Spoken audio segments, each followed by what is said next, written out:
Hello, everyone. Good afternoon. Thank you for attending this session. I think this is the last one, last session today. Be a little bit patient. I promise I will try to do it faster. Okay. My name is Song. I'm from Arm, open source software group. Actually, many work discussed here were done by my colleague Trevor. Trevor is not able to come to this connect, so I'm doing the presentation. Today, I will mainly talk about how we integrate VPP with Kubernetes in NFV infrastructure on Arm servers. Let me start with some background stories. Okay. We know that virtualization is at the heart of any NFV infrastructure.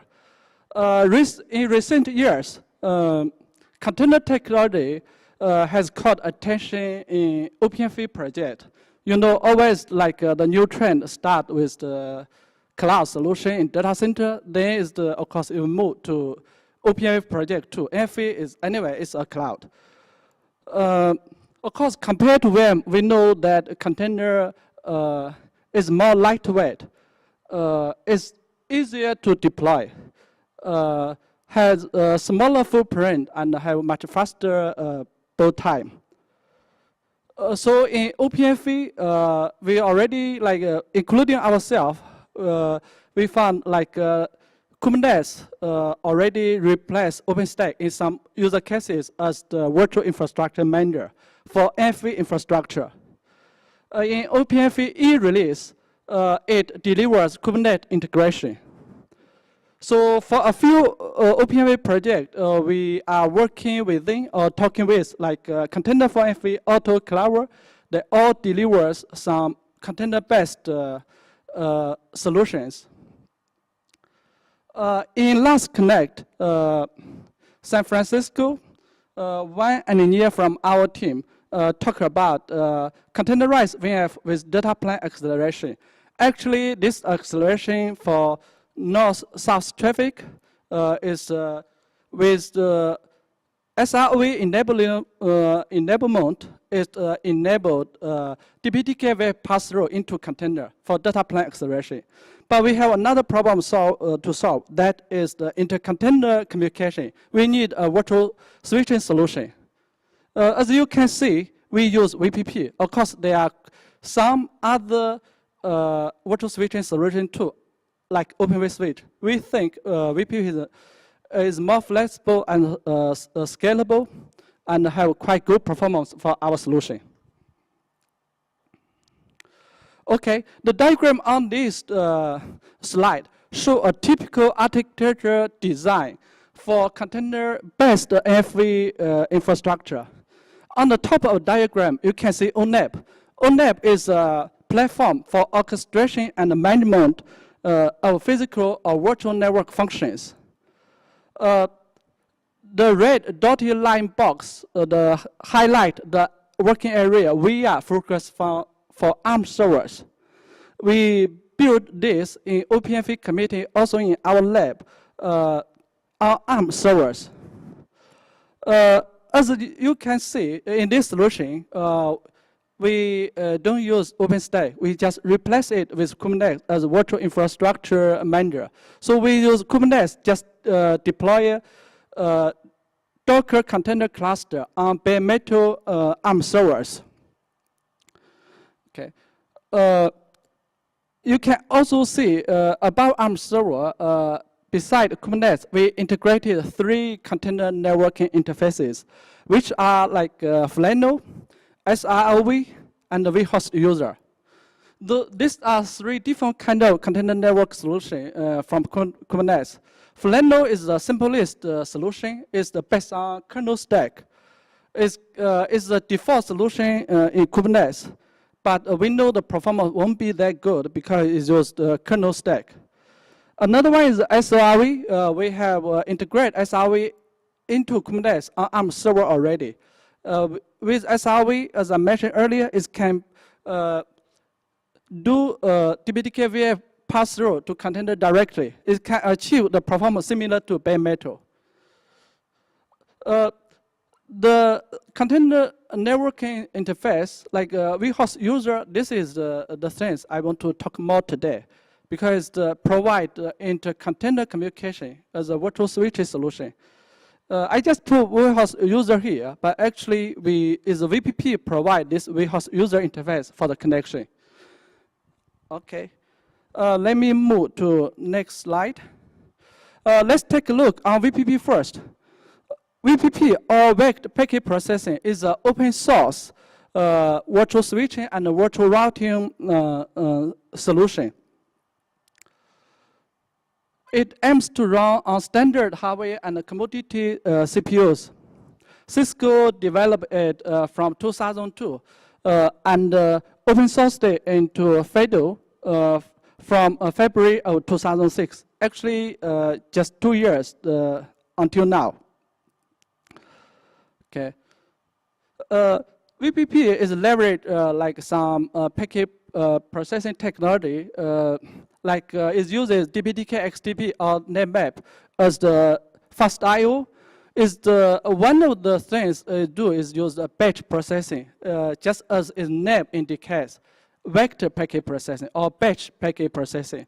So in this way, it can leverage efficient I-cache utilization. This is one of the reasons it can achieve like high performance with good scalability. Another advantage of VPP is used packet processing graph. The other vendor can easily insert their packet modules into this packet processing graph as a plugin.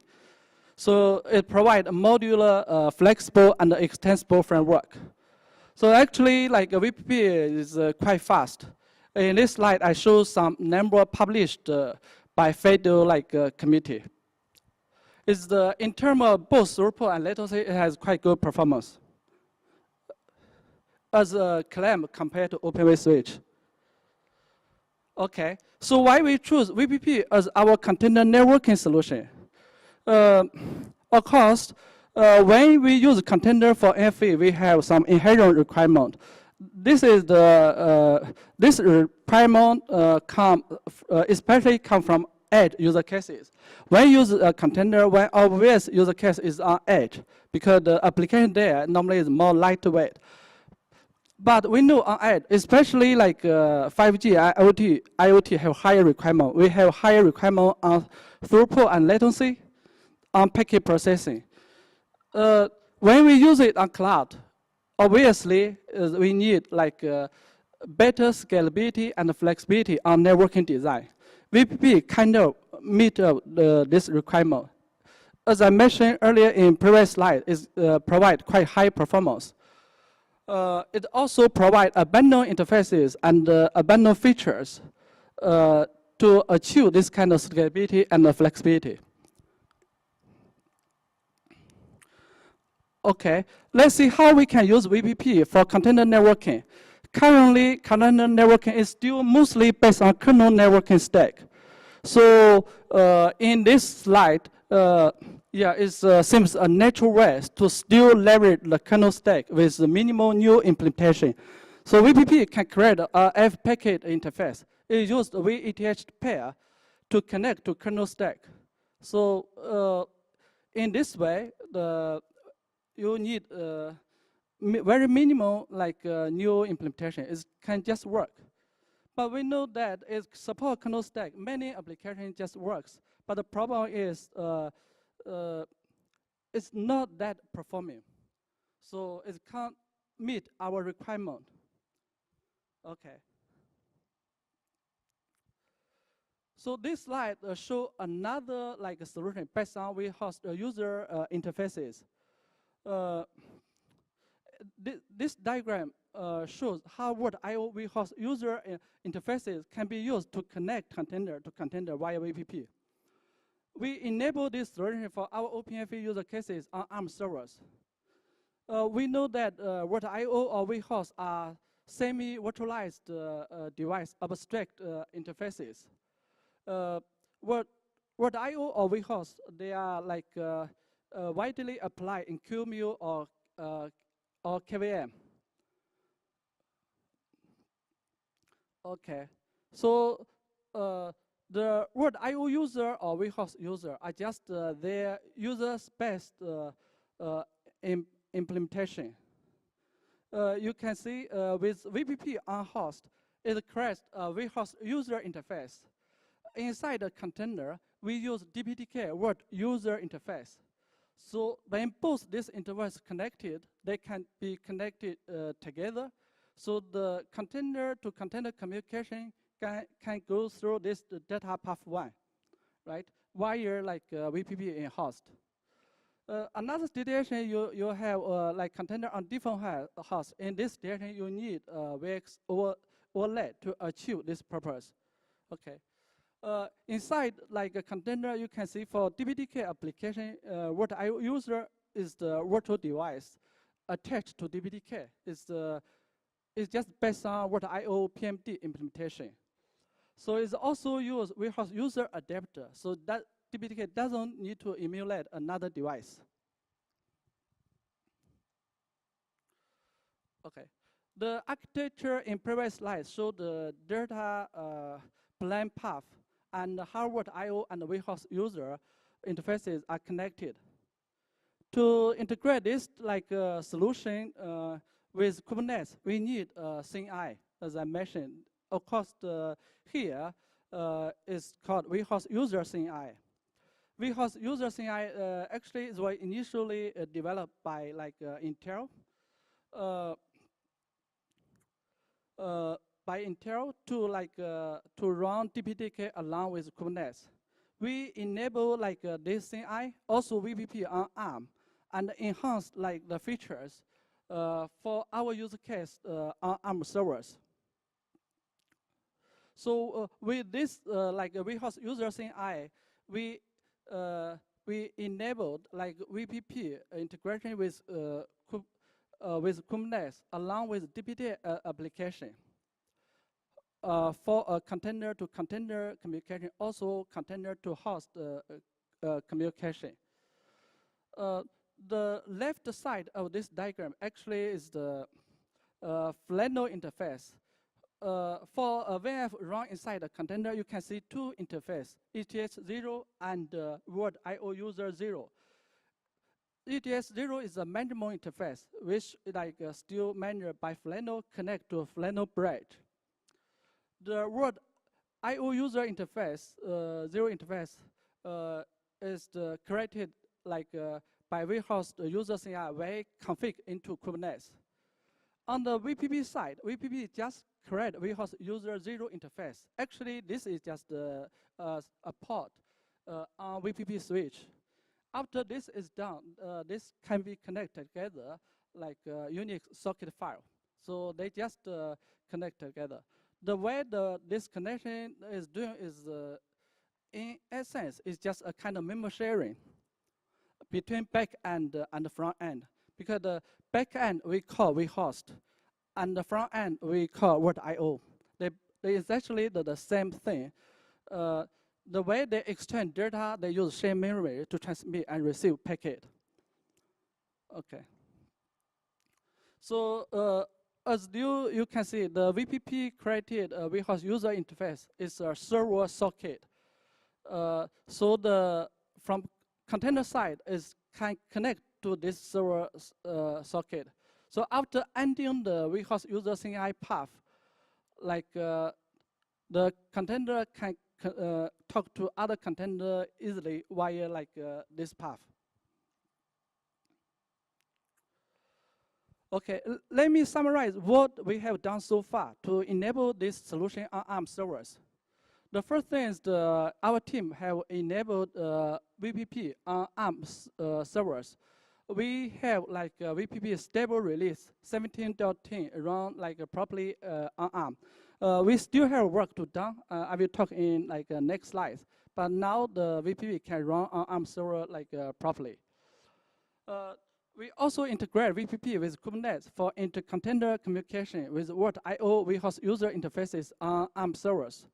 I mean, this data path is also work fine. Of course, without CNI is still use a manual deployment. The third step is we enhance we enable and enhance vhost user CNI for Kubernetes with VPP on ARM. So with the step 2 and the step 3 together, so now we can automatically deploy VPP with all the container like communication. It can scale quite well when we deploy a new container. Everything is done by automatic deployment. For now, we are enabling like more VPP-based user cases for OPNFV project in mainly in container for NFV and also in like some other project like Auto Cloud I mentioned earlier. Okay. Actually, we still have a lot of things to do. VPP is basically can run on ARM, but we still like have like need to continue to enable like ARM specific functions. Also, we need to perform tuning on ARM servers. The performance benchmarking will be our important next step. We also have are discussing to use VxPerf. This is the OPNFV like data plan benchmarking tools to do the performance benchmarking for VPP-based user cases. For now, we have done VPP integration with Kubernetes work for NFV infrastructure, but it's not in like OPNFV official release yet. The F release is almost done at this point in time. We are planning to put it in G release. vhost user is just one of the interface VPP can support. So we also have planned to enable some other like VPP-based container networking solution, including MemF. There are some user cases from Project Legato with the Contive. We are looking into that. We also have planned to enable more VPP-based user cases, mostly like microservice architecture kind of design or like service functioning for like NFV infrastructure on ARM. The last thing is we have some plan to do is to integrate VPP-based NFV solution with orchestration software like ONAP, which is happening in OPNFV Auto project.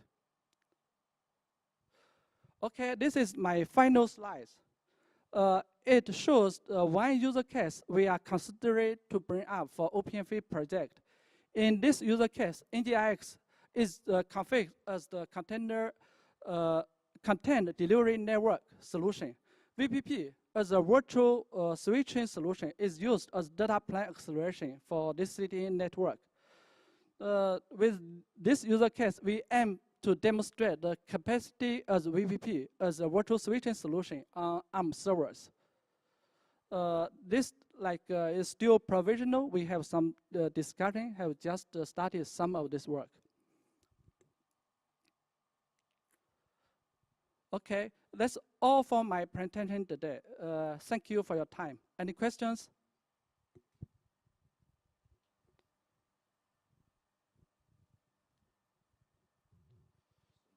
Good, no question. I'm happy.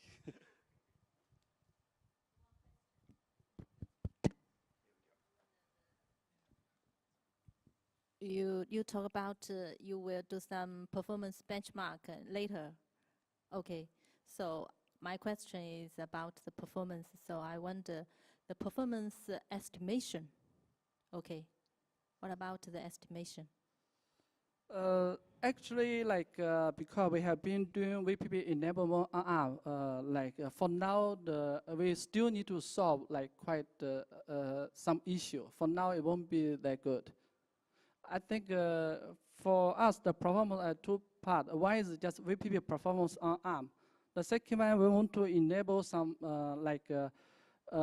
test like scenario in OPNFV project for VPP on ARM. So it will still take some time. Yes, not ready yet.